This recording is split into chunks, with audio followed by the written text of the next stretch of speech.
15 years ago, you'd say, you were on a business in Prospect and people would go, oh, I haven't been to Prospect in 10 years. You talk to people now, everyone's been to Prospect. People don't leave Prospect. It becomes more than just a place to live. When you feel supported by so many people, it's so important that you give back.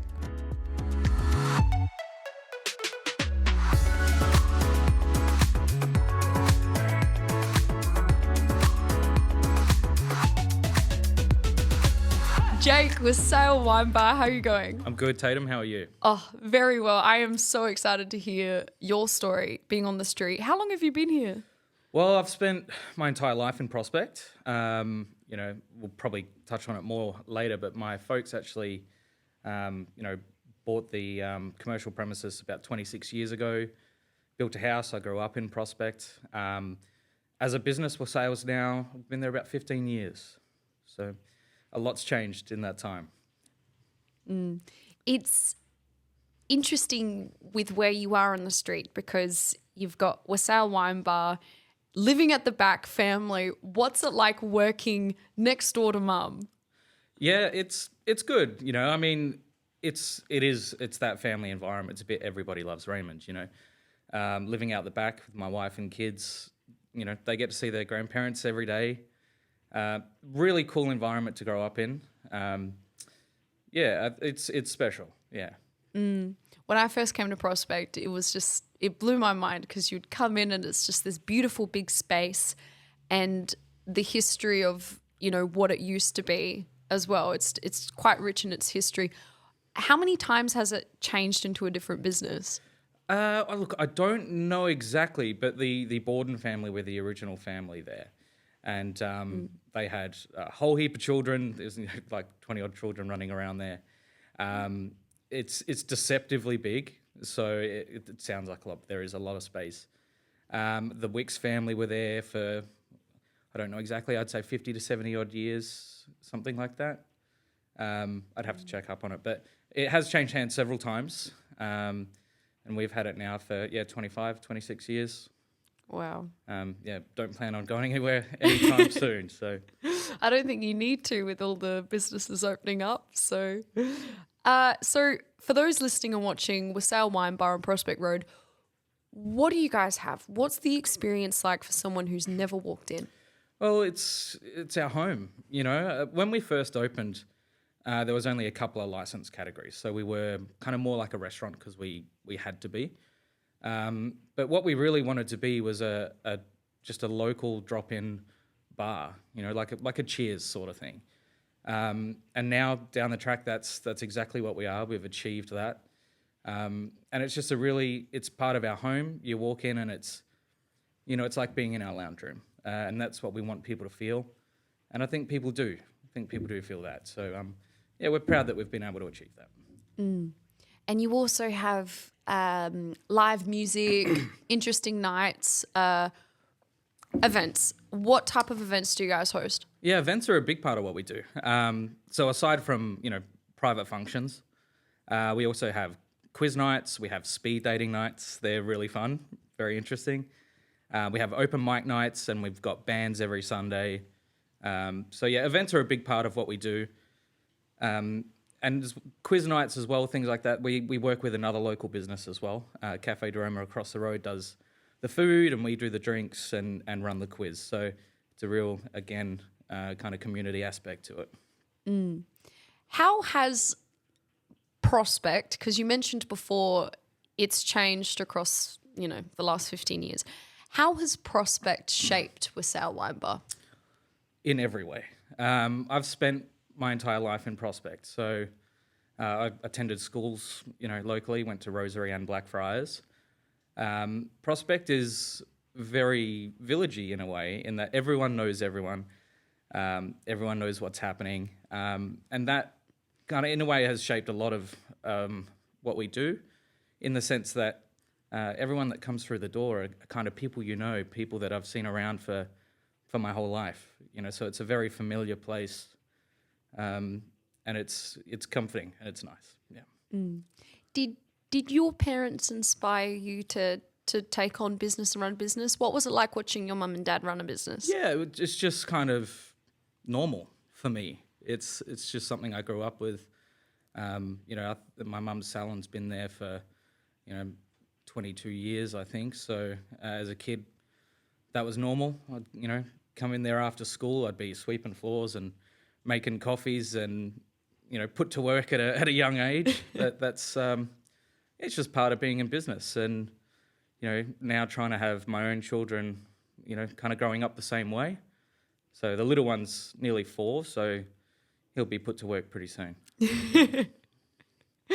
It's beautiful. Do you think values, family has a lot to do with Wassail Wine Bar in terms of shaping it? Yeah, I think so. That's our main thing. We're a tight family unit and we see each other every day. We, are always there. I'm always there. So it's not something you can get away from anyway. So you have to enjoy that sort of lifestyle or it just wouldn't work. What the community, you touched on, people coming in that people you've known for years, people that you've either gone to school with, living in Prospect. How has the community shaped Wassail Wine Bar from, I guess, the alcohol that you serve, your offerings? Yeah, so aside from the local community, what we set out to do from day one was have a South Australian list, a complete South Australian list, which is something you see, reasonably often now. But at that time, 2011, there wasn't really many places at all doing that sort of thing. So, but we wanted to have South Australian producers and smaller producers, and so that's what we've done the whole time. We still do, down to our soft drinks. So we've got Bickford soft drinks. We've got small local winemakers. It's a big part of what we do, what we want to do. Proud to be South Australian, and we like to be a part of that. And walking in the rooms, what's on offer for someone that hasn't actually physically been in? What's the experience like going into a Wassail Wine Bar for the first time? Yeah, it's super cool. You walk through, it's an 1890s home originally. So when you walk through into the shop fronts, which were built in the 20s, you can see the original stone wall of the house kind of laid out in front of you. And, then you head up into the bar. There's original fireplaces, the rosettes, the skirting boards. There's the original timber flooring still in the other rooms. So when I say it has a homely feel, it is because it is. It is still the original 1890s home. We've kept everything as original as we could, and it's all still there. So, anytime you walk through, there's a lot of history in those walls. The mirrors room is just so cool. Yeah, that was my mum's doing actually. So she, I don't know, just something she liked and decorated and collected those mirrors over years and years and years and years. So we now have a room where you're kind of surrounded by antique mirrors, which is, it's odd, I think for sure, but it works with our building and we love it. Yeah. What's your thoughts on where Prospect Road is going and seeing it over the course of the last 15 years with Wassail Wine Bar, your hopes, goals and dreams for your business? Where do you see it going, and I guess how do you see Wassail Wine Bar fitting in its legacy? Yeah, as a street, it's super exciting. We've got so many things coming to Prospect Road. People want to be in Prospect, which is, I think, the biggest shift. 15 years ago, you'd say, you were on a business in Prospect and people would go, oh, I haven't been to Prospect in 10 years. You talk to people now, everyone's been to Prospect. People want to be in Prospect.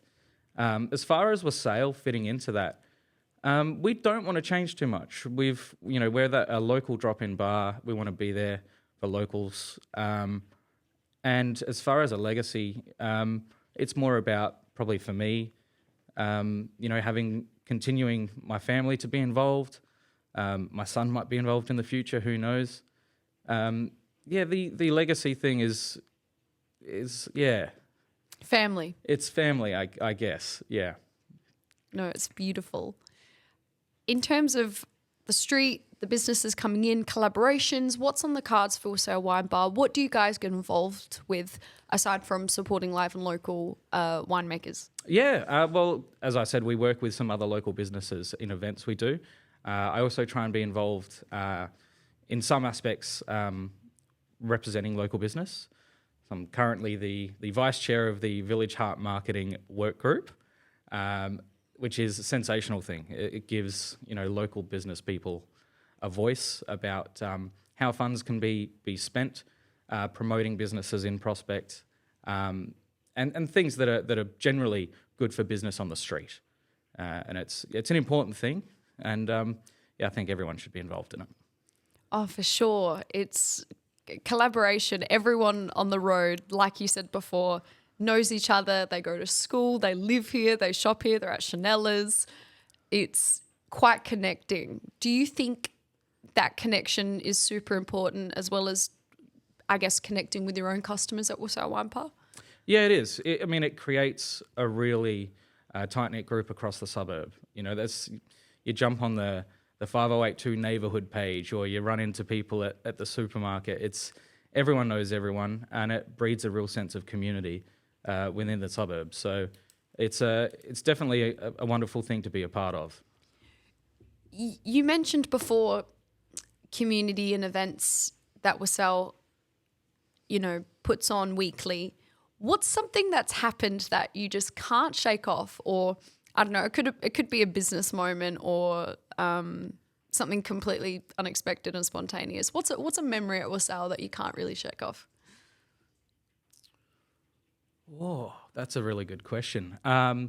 When we kind of opened, we actually had, so Jeffrey Stapleton, I'll just mention him, he does all of our artwork, a great friend of ours, as well as being a member of Gangajang, who are a big band in the 80s, and they actually kind of came and played for us at the opening of the bar, which was huge. Wow. Yeah, sensational.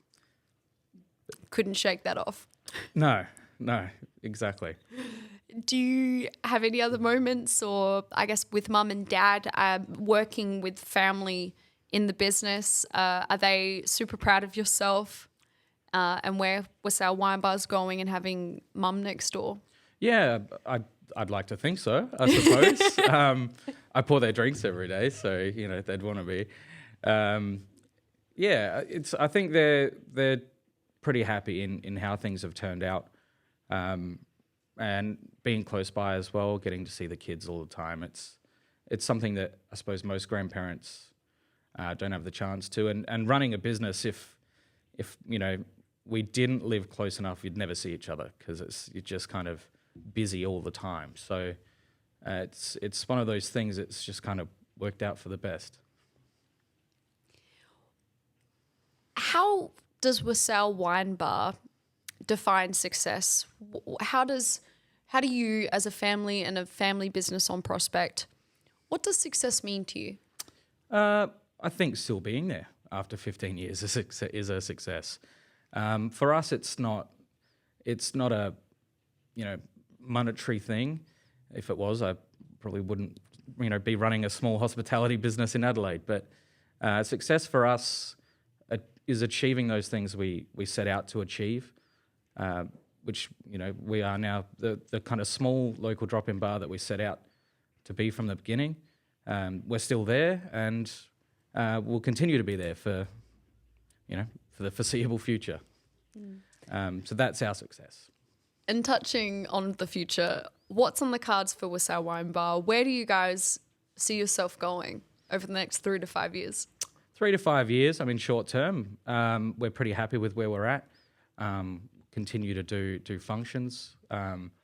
We put on live music every Sunday for free. That's something that we really want to do. We think people should have access to. So we'll continue to do that, and over the short term, we won't be changing too much, but you can always find me there Wednesday through Sunday, and probably Monday, Tuesday as well when we're not open. And where do you like to visit, Jake, on Prospect Road? I try and share my time between everyone.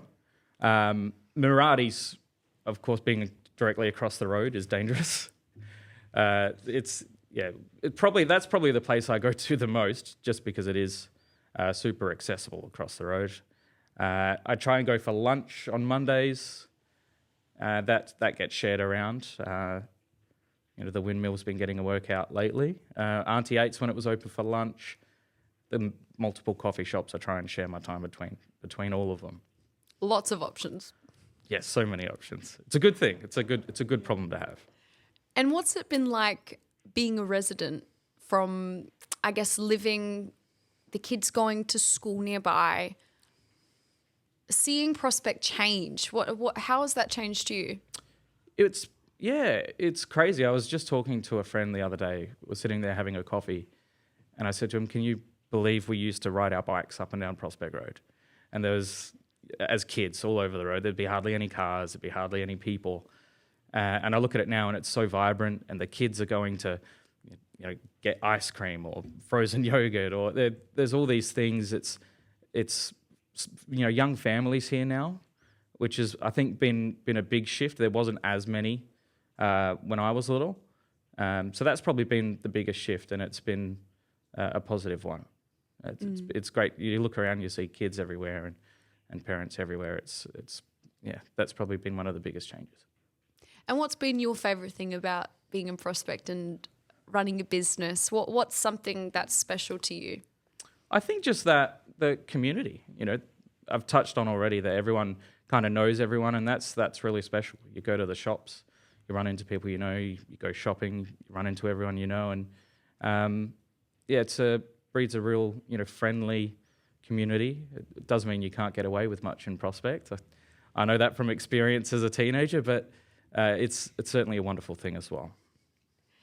And for those listening and watching who haven't stepped foot in Wassail Wine Bar yet, and or potentially someone listening that you may have inspired to set up and run and create their own business, what's something in your years of experience in running a business, what would you tell them? What would you tell your younger self who's willing to take a business on and do this? Well, it has to be something that you've got a passion for. I've always been in hospitality. So aside from Wassail, I also left and went and worked in a whole bunch of different hospitality venues between pubs and restaurants and function centres, things like that. So that put me in good stead running the business. But you've got to be passionate about it because you've got to put in the hours. It takes up a lot of your time. You've got to be invested. You can't expect to just set up a business and it will do its own thing. So if you're passionate about it, you'll make it work. But if you're not, then it's going to be a struggle. So primarily, make sure it's something you're passionate about and invested in. And for those that just want to come, meet yourself, hang out with mum and dad, have a drink or two, how do they support you guys? Where do they find you? And how do they get through the doors? Yep, 95 Prospect Road. You can find us. The bus stop number 11 is right out the front. So you can pull straight up, come through the doors. I'll be at the bar. Happy hours, 5 to 6 every day. There's always plenty of people in for $6 drinks. And Fridays especially is a big one, knock-off drinks after work. So you can find me at the bar pretty well every day. Amazing. Jake, Wassail Wine Bar, it has been a pleasure to have you on, and thank you so much for everything that you guys are doing. Thanks, Tatum. Thanks for your time.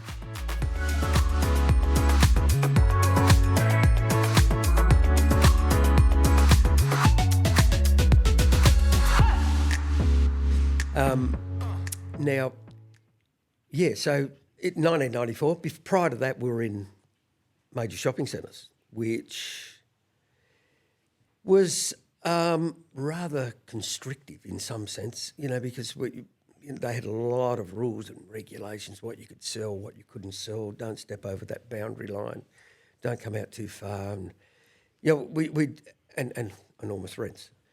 So we made the call that we would look for something on a road, main road, strip shop. And when it wasn't a really popular thing to do back then.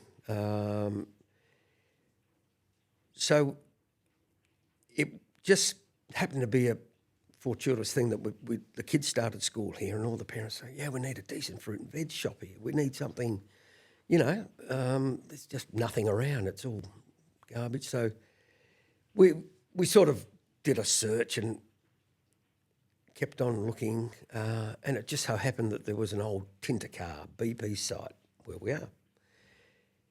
And at the time, it was just a rundown, old, they used to do window tinting. So I managed to get in there and get a bit of a long-term lease, and we spent a bit of money on it and did it up, and it was our first site. We sort of opened up, and it was well received. It was quite amazing, actually. And at the time, we sort of basically were pretty straight fruit and veg, a few nuts and flowers and a bit of bread rolls, just a bit more than what we could sell in a shopping centre, because that was very definitive what you could sell and what you couldn't sell. And we decided to go 7 days from day one, and it basically just grew and grew. People received us really well. But back then, we've got to remember, 1994, it was basically us. There was a little foodland down the road, a little centre with chicken shop and basically gun shops and second-hand shops. That was it. It was really a lot different to what it is now, no doubt. It sounds like a Western the way you explain it. Well, yeah, it was really, and people used to say, why are you going there? And why are you, but I did a little bit of research, and we found that, back then, with whatever statistics I could get my hands on, it was professional, semi-professional people. We knew it was a nice area, and you could get that sense of community. There was still that community feel about the place. It was, and we were well received. We really were. People loved it. So the kids started school here. And from there we managed to buy the site, which was a big move. And it was a difficult move because there was a lot of negotiations involved, because the guy that we bought it from just happened to be a lecturer in property valuation at Adelaide Uni, which wasn't real easy to do. Wow. Yeah, but we eventually got it. And then from there so that was 1994. We probably bought it in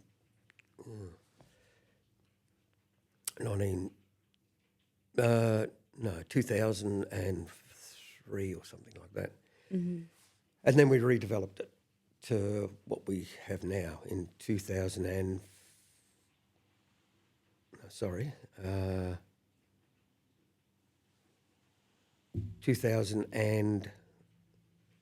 Yeah, 2005.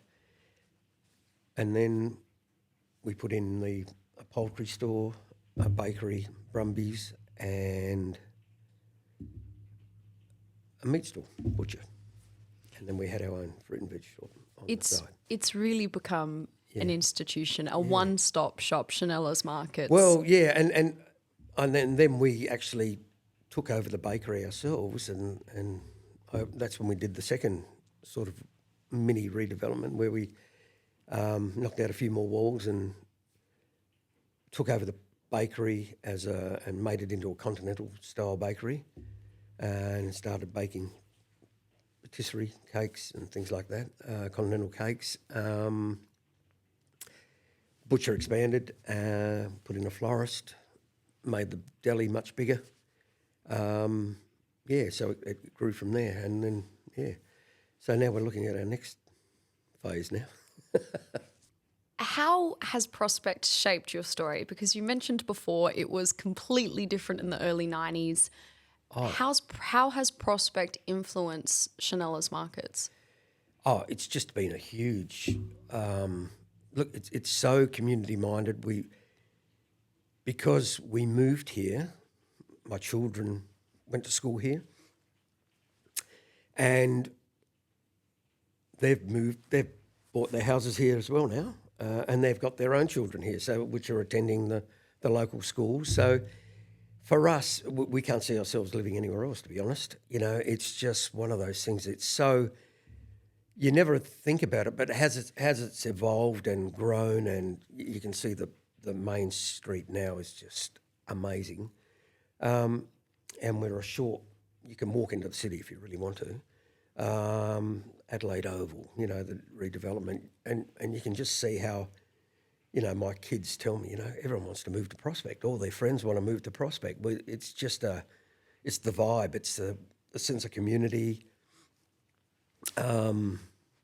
It's just, for us, it's been incredible. We've loved it, loved every moment of it. And, you know, we've been here for that long now. We celebrated our 30th anniversary, and, you know, we think of all the kids that we've employed over the journey, you know, that went to schools, various schools, part-timers, you know, literally hundreds, you know, that were in the local schools, the local kids, and we still do, you know. For us, it's just, you know, we just really feel, we really feel lucky to be part of you know, the Prospect community. Yeah. For yourself, seeing your kids here, I guess the vibe of Prospect Road, for those watching and listening to you now, hearing your story, what's the experience like for someone who's never walked into your shop from start to finish? What's the process? What's it like? Well, we'd like to see ourselves as an alternative to your big supermarkets. There's no doubt. We specialise in the best quality that we can get, and we like to think of it as a real experience where you can come in, and we hear so many comments where I just come in to buy some apples and a banana, and I ended up buying cakes and flowers and all this other stuff that they The whole didn't shop. know. Yeah. So for us, it's just providing a service, a quality service where a lot of the customers are known by name. A lot of our staff have been with us for a long, long time. We have,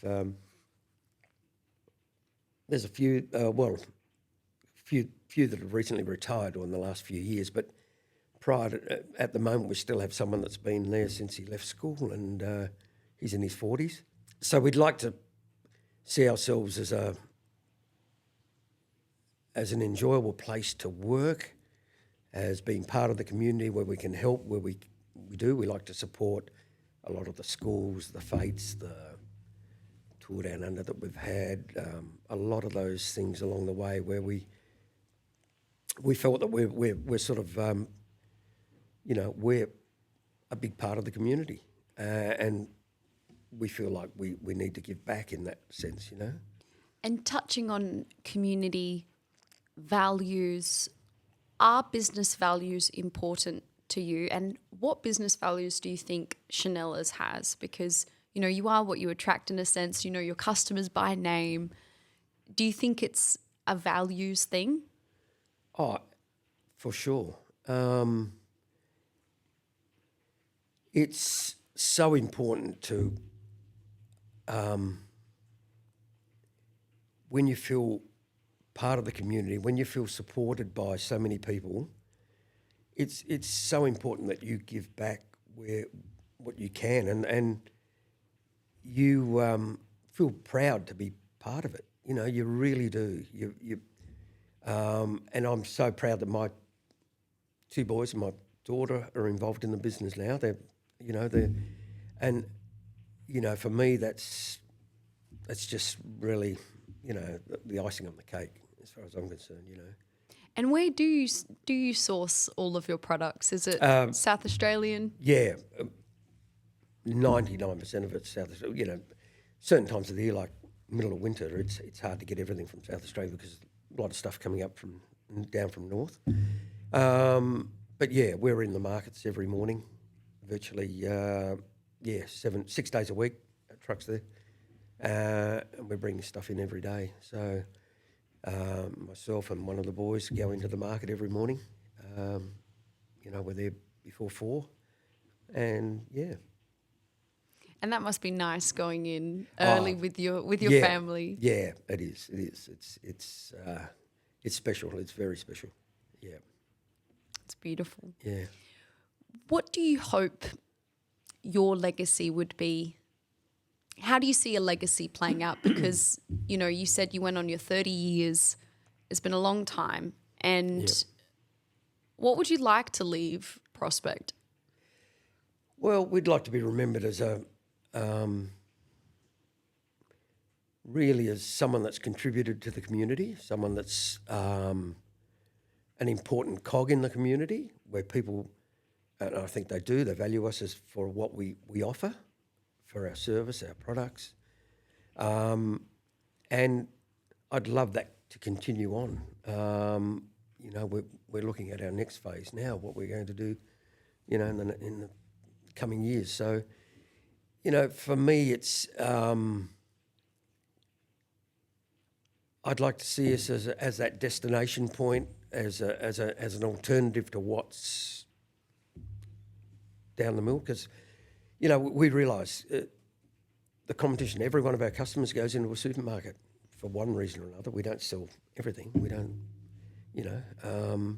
so we know that all our customers go into supermarkets or whatever, and they can buy online. So we have to be a bit different. We definitely have to offer. We feel that we do. We offer great service, and we offer the best products around. So, for me, it's so important to be remembered as that family business that still had that personal touch, but big enough to provide for most of your needs, your everyday needs. Yeah. What's your favourite product? My favourite product? At Chinella's Markets. I tried to steer away from the pastries, but it's pretty hard. I had to stop through and get a croissant this morning. Oh, it's difficult. It's very difficult. Yeah. But look, I'm still a fruit sort of guy. I have certain favourite fruits, but you can't go past mangoes when they're in season, and your pineapples and things like that. But tropical fruits I really enjoy. But look, we have so many products. Our deli's got a huge range of cheeses, local imported cheeses, deli meats. It just depends what your tastes are like. We cater for everyone, I think, whether you're a sweet tooth or whether you're, savoury sort of guy. The selection of meats is very impressive. Mince. The meats. Oh, meats. Like meat that you have. We can't go past them. Yeah, absolutely. Yeah. Liam just does an amazing job with his meats next door. But and the selection of cold cut meats, you're saying? Yeah, yeah. Look, it's like everything. Our limiting factor at the moment is room, and we'll probably address that down the track. But it's we hope to be around for another 30 years. So we're certainly working on the future. And with how Prospect Road has gone, where do you like to go? Do you like to enjoy other businesses? Do you collaborate with other businesses? Oh, look, we definitely, go along and use other businesses for sure. We enjoy the vibe of the different eat outs and takeaways and the cafes and the restaurants for sure. Yeah, we do. We're walking distance, so it's just walking around the corner, so we love it. Yeah, we've got Yochi now. Yes. The beautiful pasta go-go. There's a lot of options. Yeah, for sure. What would you, in your 30 years of business with Chinella's Markets, how would you define success? What does success mean to you? Probably being a respected part of the community, really. You know, a name, having a good name in the community, having been respected by other, you know, as part of an integral part of business in the community. Obviously, being able to survive and keep your head above water helps as well. But it's you know, and I try to pass this on to my children, you know,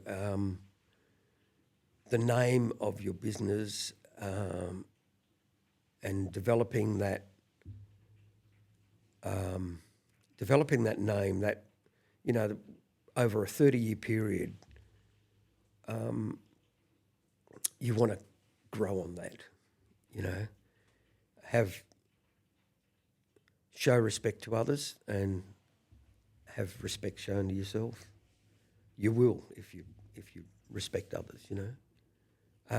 And that's basically the important part, you know. It's so easy to tarnish a name if you don't do the right thing, you know. And that's so important. Yeah, providing that rapport with the community, doing the right thing, helping where you can, helping, you know, with community events, whether it's whatever's involved, you know. Yeah.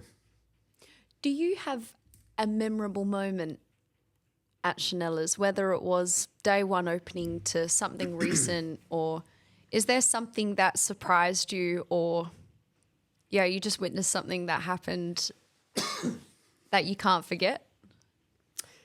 There's probably a few along the way, but like you say, opening day, I can still remember that like it was yesterday. Yeah, a 25th anniversary.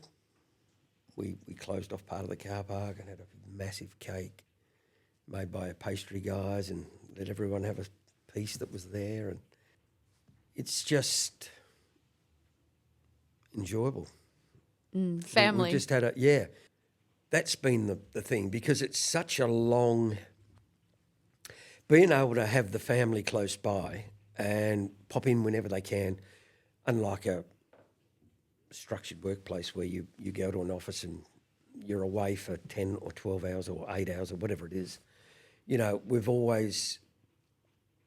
all of us have always been involved with the family. I can, you know, the kids used to get up early with me sometimes, and I'd take them to the market, you know, 3 o'clock in the morning, and, you know, and they're doing it with their children now. So that's, you know, that's what's an enjoyable part of the business, where you can, even though you're doing the long hours and the, you know, it's quite arduous, that, you know, that you can still have the family come in, and that gives you that sense of momentarily sense of relief and, you know, enjoyment just to see them running around the shop, you know. Wow. Yeah. Joe, Chinella's markets, for those that have watched this, heard your story, they're listening, they want to come in, they want to support you, they want to get behind the business, or maybe it's a young person listening who just wants to crack their first job. Absolutely. How do they get in touch? Where do they find you guys, and how do they support you? Well, we're at 62 Prospect Road. All they have to do is speak to Sarah, my daughter. She's the HR person. And if they've got a resume, or if they can make up a resume, even though they may not have had any experience, just drop her a line, an email at sarah@chinellasmarket.com.au. We're always looking for good young people that want to, like you say, crack their first job. Absolutely. You get lifelong skills, I think, from your very first job, and if you can ever work in hospitality, it does set you up for life. Look, it's quite amazing how many people, you know, we employed part-time when they were at school. They might do a day a weekend, and then they've gone to uni, and then they've increased their hours. So we basically started them at school at year 10 or 11, and they've worked right through, and then they've worked right through to getting their uni degree. And it's been quite amazing to watch that, that gives you a lot of satisfaction as well, a lot of pride. And as you say, that's it, retail and customer service and conversing with people is such an important facet of everyday living, and I think it's a great way to start your, work-life journey. Joe, Chinella's Markets, it's been an absolute pleasure to have you on and to hear your story and to know how it all happened, and I guess the passion with fruit and veg, carrying that through and working with family. You guys are an institution on Prospect Road, and you can really see that the community absolutely love you guys. So it's been a pleasure to have you on. Thank you very much. Pleasure being here. Thank you.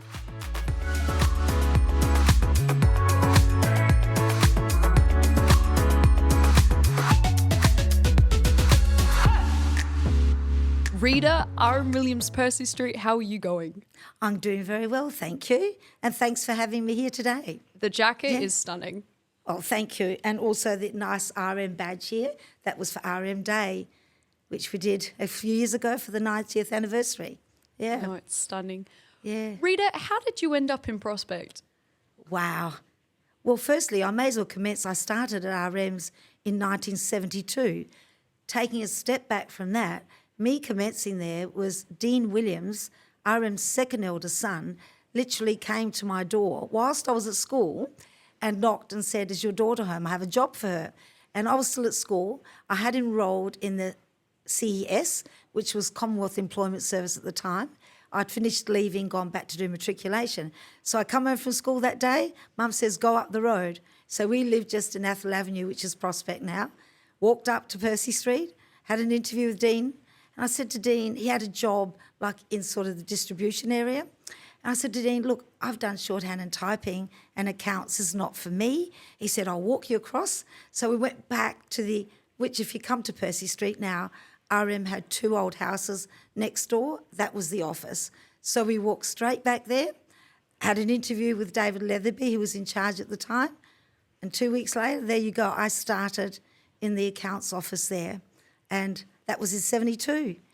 Beautiful. Those days were a little bit different to today, where if you needed to go to the bathroom or leave the office, you'd have to ask the supervisor, unlike today where you can just do what you like, I think.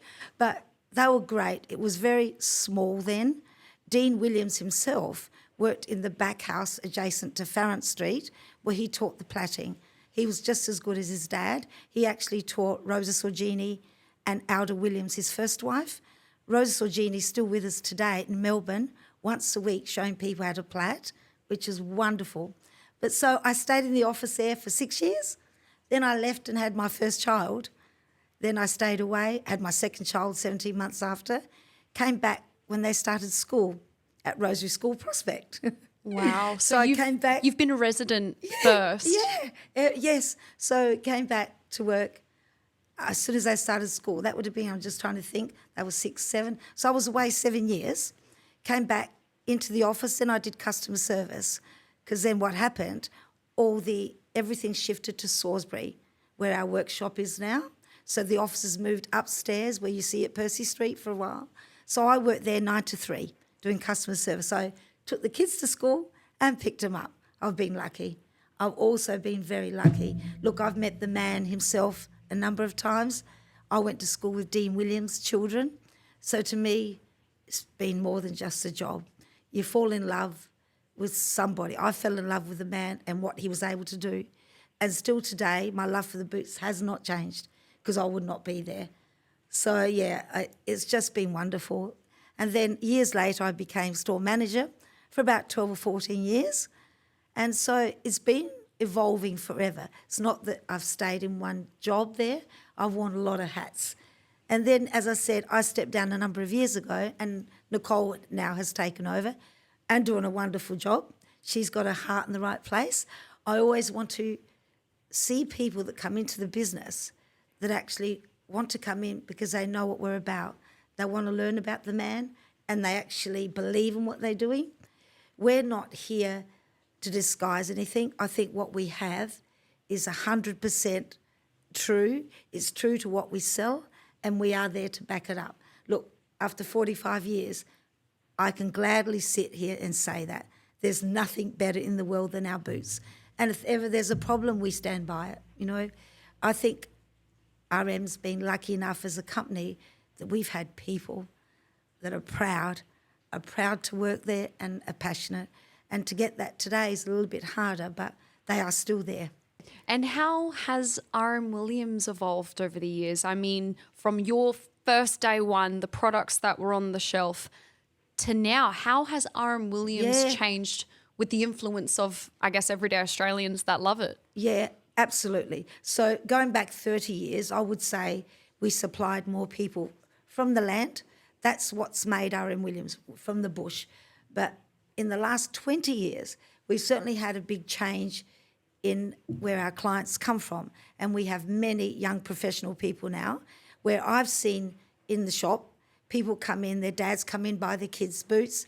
I've seen those children now come in with their kids. It was generational. What we have now is we have uni students. The hospitals are full of our boots because they want their own. So I think our company has done well as in a marketing team. I think with a company, you need all areas to do well for it to work. So we can't just take, oh yeah, it's all us doing it. We need everything, like a chain, to actually all work together. And I think, I think we've nailed it, really. I think we've nailed it. And for me, when people come in to try boots, I always say, is this your first pair? Everyone should have a pair in their lifetime. I always say that because until you have a pair, you don't really know how good they are. I remember my first pair. It was kind of like a Palomino pony colour. It was the light brown. Yeah. And I still have them to this day. And the thing is, what's changed, going back to 70s and 80s, people would come in and buy the Bushmans or Santa Fe's. They were Cuban heel boots that were used for riding, clean up and go out. Today, we have a variety of boots, different leathers, different soles. We have ones with arch support. So, yeah, we've come a long way from those days. And that's what keeps us the best, I feel. Yeah, yeah. And in your opinion, what's your favourite product at RM Williams? What's something you cannot live without? Well, I can't live without my boots because I have a pair of Adelaide. They're one of my favourite, or the Lady Yearling. I think, for me, it's the boots that have made us. There's no one in the world. We do a Goodyear welt where there's not many people in the world that construct a boot like we do, that can be repaired over and over. So when you walk out with a pair of RM boots, I think you feel different. I actually think you feel different. I couldn't do without it. Yeah. I mean, I love the clothes, but certainly for me, even if I didn't work there, I would want a pair of our boots. Yeah. And Rita, with Prospect Road, where Prospect is going as a destination, how has Prospect influenced RM Williams Percy Street today? Oh, it has grown. It has grown. What we have, though, at Prospect is a lot of older people like myself that perhaps comes times to sell, because that's the only way you're going to get into Prospect. People don't leave Prospect. It becomes more than just a place to live. They shop at Prospect. They know the people, the local people. They want you to use your name. They want to feel like part of a family. That's what RM's done. We've tried, I suppose, in small areas in our stores to keep a family vibe. You know, we can't do without the people coming through the door, and Prospect is like that. We like to go and have a coffee and someone say, hi, how are you going today? And they know you. I think it's all about continuity of service, yeah. And that's how our workshop is. I think those people that have gone there year after year and work really hard, it's not an easy job if you've been through the boot factory and seen how hard it is and all the steps to make one pair of boots. We are so lucky to have these people. Was it 100 and something times a boot's touched, or 90? About 83 to 85. 83 to 85 times. Yeah, absolutely. So, you know, a lot of love and care's taken there. Yeah. Yeah. No, I just love it. So Prospect also has grown. Look at it, it's diverse in every way. I mean, years ago, a lot of these supermarkets have gone here, but all new stores are coming up, which is wonderful. It needs it for the younger families coming through. Yeah, yeah. And Rita, with people coming through, talking about people, is there a memorable moment that you've had in the Prospect Percy Street store where someone's come in, or, you know, can you tell me about who comes in, who visits? I've had so many memorable moments. It's hard to sort of put it all down. But look, we've had Chris Isaac, who's a wonderful entertainer and person. We've had James Taylor, Tina Turner, just so many. And they are wonderful because when they come in, they're not really expecting anything else but to get good service and to get a good pair of boots. We also had like Tina Turner. She was a wonderful lady, and she's not here with us today. And Sachin Tendulkar, he was wonderful. I've had so many people to put it down to one. It's really difficult. And then local people, we've had people like Tony Modra. He's lovely. He's a legend here in the Crows. Coming up to now, new legends might be Tex Walker. He shops there, and I think he's going to be a Tony Modra of the world because he's now one of the older, and he's been there a while. I'm lucky. I feel I'm very lucky that I've had the opportunity to have met these people, and they will ask for me. Like Sachin Tendulkar, when he came in, he's ordered many boots and would go into the office, very humble man, and we'd order and we'd post it to him, you know, like. I was in the store once, and I think it was Nicole that told me that someone had walked all the way from the Adelaide airport to go get a pair of boots at the Percy Street. Yeah. Insane. Yeah, and how lucky we are. Our address is on the tugs, on every pair of boots. Doesn't matter if you buy them in the UK. Mm-hmm. And what people still sometimes don't even realise it's on there. The amount of people that wear the boots and they come in for a second pair, and I'll say, do you realise this is there? No, I didn't. Pass you a boot now. Let's have a look. You've got the Adelaide boot. One of my favourite. That's the boot that I said first. So that's where we'll see, like, Made in Australia, 5 Percy Street. It's just beautiful. Absolutely beautiful. They're my favourite. You know why? They're light. They've got a small profile elastic and a tapered heel. They're really nice. Yeah. That's exactly, one of my favourite boots. And one piece of leather. Mm-hmm. and I always say to people, look after this upper. I need to look after mine. Lovely. And then we can fix that boot at least 3 times over if the upper's in good condition. You know, some people sometimes get disappointed. They come to us and they've got heavily cracks in their boots or cuts, and then they're disappointed. We say we can't fix it, you know. But we've told them this is the only piece you need to look after. We can fix everything else. Mm-hmm. So there's nothing on the market like that.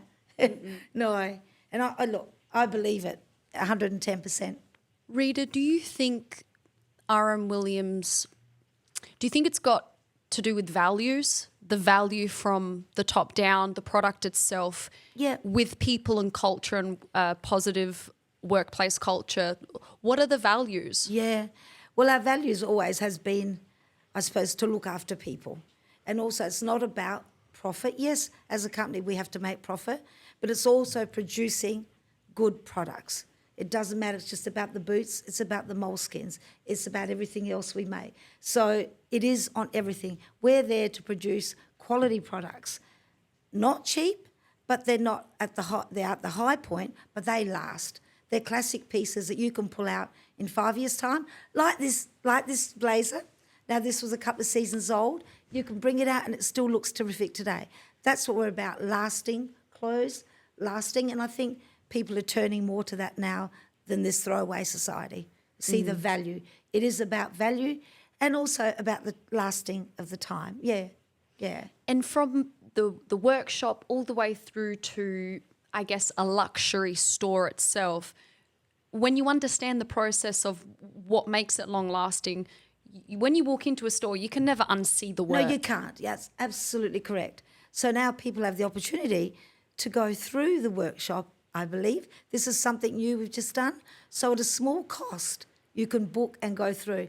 And let me say, I'd implore anybody to do that. You'll see the boots in a different light. Once you go through there, you'll think they're too cheap. The prices should be more expensive. They are really, really good. Yeah, it makes you value. Yeah, absolutely. And unfortunately, we live in this world where people, you have to show them. If you can't show them, you really got to tell them, and then they'll see the value. And sometimes people might buy a pair and not see the value till a couple of years later, think, wow, they're still going. I'm going to take them back and get them repaired. And they come back nearly like new in the box. It's really good. Yeah. Yeah. What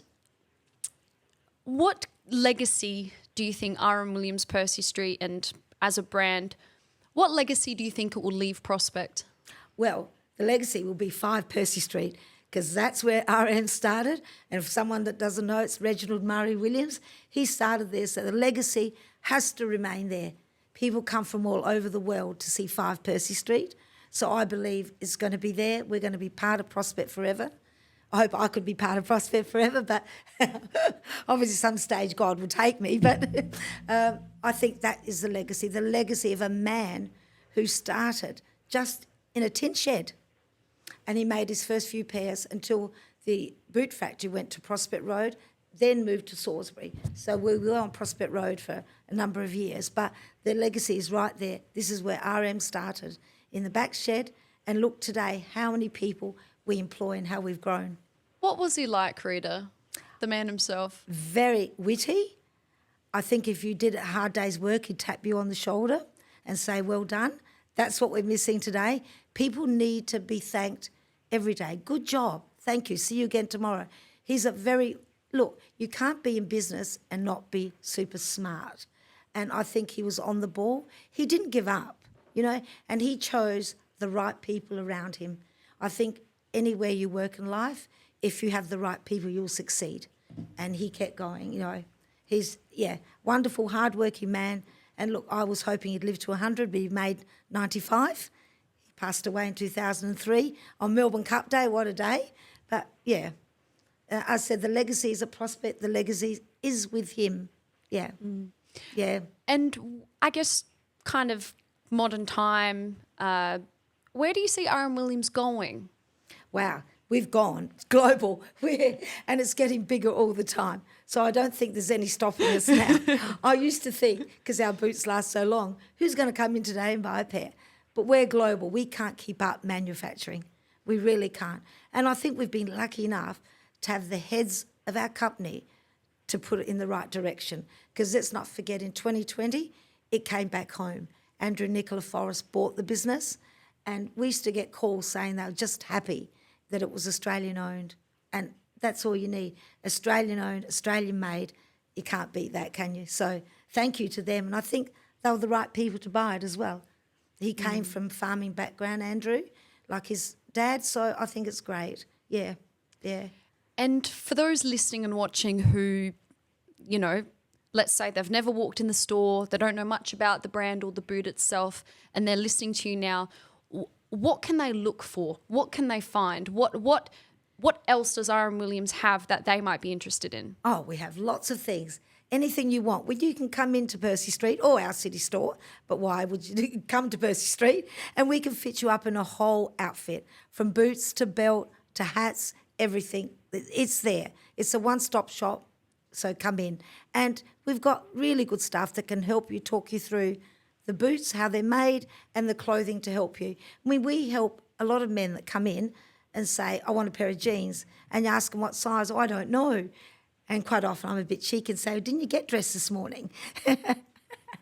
And they still don't know, so we just give them a pen. We do help them, you know, so it's lovely. We can offer them a whole, I said we do sweaters, jumpers, pants, everything you could possibly want, And touching on the materials from different types of boots, if they're after something quite different or unique. Yeah, absolutely. So probably our highest price point would be the crocodile boot, which we can make that in a top boot and have made for some presidents.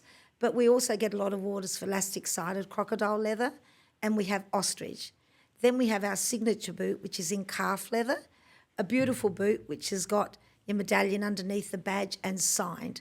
Then we come down to our pull-up leathers, which has that glossy finish. Then we have our yearling and our willow. Then also we have our work range, and we have lace-up. So then summer comes, we'll have our boat shoes, and we do have like sand shoes, Surreys, which are our sort of casual shoes. Those are not made, obviously, at our workshop. We do make every pair of boots at our workshop, but shoes like the Surreys or our boat shoes are made offshore at this moment. Yeah. How does one create a boot for a president? with $12,000. So What's that process like? Who have you made boots for? I have not, like, they've done that at the workshop. I have not yet ordered a pair of President's boot in the top boot, which has a mixture of different leathers. But I did have a work colleague about 5 years ago that did order a pair. So we don't get a lot of orders for that, but occasionally we do. But I've not been lucky enough to get one of those sales. But we've had plenty of crocodile boots order, which are just under your 5,000, and they're beautiful, beautiful, beautiful gift if it's a special birthday, and or if you have all the other boots already, because a lot of our customers, some of them have 12 pairs of boots, and more. So Yeah, mine's growing. Yeah. Rita, in terms of success and a couple of things that you were mentioning, longevity, good customer service, a brand that sees the future just as much as it notices the present. What do you think makes R.M. Williams successful? How would you define success? That's a hard question, because you could look at that in many ways, success, and it depends if you define success in profit, people, what you make. So I think we've been able to sort of capture that all in one. We have been able to make a good product with good people and still caring for the people and lasting. And it's a belief that when they do come in, they expect that to last, and it's true. So when they realise, wow, this is what they've sold me and it's not a lie, well, what company can do that? We are right there. Yeah. What's something you can't forget? A memory, a blast for the past, or it could be something quite recent to do with R.M. Williams, or it could be at the Prospect Percy Street store. What's something you can't forget? It was probably Chris Isaac giving me a kiss when he came to the store. It was probably that. Wow. Gee. Or probably the day I became manager, and when the manager's role was going, I actually remember saying to our area manager, look, interview other people. I don't think, there might be someone better than me, because I always thought there might have been someone better. And look, after he did all those interviews, he came to me and said, I think you're the best person for the job. And I thought, wow. And so in life, what that taught me was, if you don't put yourself up for a challenge, you actually don't know how good you could be. So for me, that was quite rewarding, because I didn't think I was actually good enough for that, but I was. Rita, Prospect, the museum, it's got a history piece. Tell me what else to expect when, you walk in, because you've obviously got the boots and the clothes. Tell me about the museum. Yeah, well, I suppose with the museum, when it was opened, RM did come down for that opening. It was a beautiful opening. But so for people that don't really feel they're ready to buy a pair of boots, they can come in under no pressure, go through the museum, and it tells a story. We have a video playing there which they can see how the boots are repaired. They can go right through the museum. It's only a gold coin donation, or any donation if they wish, but it gives them an insight of what we do, a small insight. But look, I would implore anybody now that we have this going, that you can go through the workshop for a smaller fee to actually go there, and you'll know what you're getting, how special it is. Our museum's special, and I think even when we get new staff, we always say, go through there and have a feel. It's hard. It's fine for me. I've been there 45 years, met the man, worked with 2 of his sons. So I seem to have that connection and love for it. But how do you say to someone new, give them that passion? So you hope that they understand a bit about the man and feel the connection as to why we're there today. Yeah. And touching on passion, connection, for those that are listening and watching that love the brand and they want to support you, they want to support R.M. Williams, they want to come to the Percy Street, how do they get involved? How do they support you guys, and where do they find you? They just find us on the back of their boots, but if they don't have one, just look us up. I mean, we are at Percy Street, we're open 7 days, Monday to Friday, 9 to 5:30, 9 to 5 on Saturday, and 11 to 3:30 on Sundays. So we're always ready to help anyone. So come and find us. You can come and have a coffee down Prospect Road. There's beautiful stores, coffee shops, and then come and see us. Yeah. I think we're easy to find, so just come along and see what you're missing out. And Rita, for those listening as well who you might have in fact inspired today to potentially start their own business, or, you know, they want to create a vision and it's to do with boots itself or clothes or just anything, as a matter of fact, what would your best words of advice be, and what would you tell those people listening? Yeah, for anyone starting a business, and this is just my point of view from working in a business so long, you have to be prepared to have a backup plan, because nothing ever goes like you think in your mind when you start a business. So firstly, make sure you've got the right plan, a backup plan. Be prepared to work hard. It's not a 9-to-5 job, a business. So the first few years will be difficult if you stay with it. But if you stay with it, you will achieve it. But also in your mind, if you have a vision, make sure it's the right place and right time to put it. Because life sometimes can be all about timing as to where you start your business. But like RM, if I say you're going to start a business, don't give up in the first year. Please, because that's the hardest year of your life, and normally only comes to fruition 2 or 3 years later. So stay with it, but don't forget the love of your people and the people that work for you, because without them, we're nothing.